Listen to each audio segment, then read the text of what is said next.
Native Americans were legally banned from becoming lawyers in most states until 1948, which means indigenous people fighting for their stolen land, treaty rights, and sovereignty in court had to rely on non-native attorneys to represent them because the legal system literally prohibited them from defending themselves.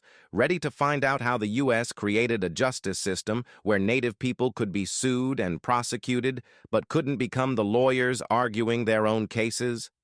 The legal profession operated under state licensing systems that required lawyers to be citizens, and since Native Americans weren't granted U.S. citizenship until 1924, they were automatically barred from practicing law in most jurisdictions for decades before that. Even after the Indian Citizenship Act of 1924 granted citizenship, many states maintained additional barriers like residency requirements, good moral character clauses interpreted to exclude Native people, and outright racial exclusions that kept indigenous people out of the legal profession well into the 1940s. This meant that during the most critical period of land theft, treaty violations, and legal battles over sovereignty from the 1880s through the 1940s, Native nations had to hire white lawyers to argue their cases, while being prohibited from training their own legal advocates who understood their cultures, languages, and histories.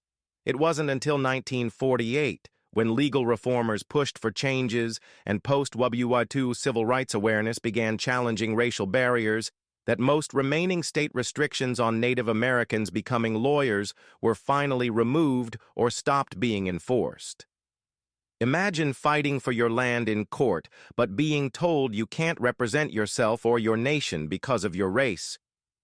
You have to watch as someone who doesn't understand your language, your treaties, or your history argues your case, often without the passion and knowledge you would bring. This legal exclusion meant that during critical Supreme Court cases about Native rights, treaty interpretation, and land claims, there were often zero Native voices in the courtroom, not as lawyers, not as advocates, just as plaintiffs watching others speak for them.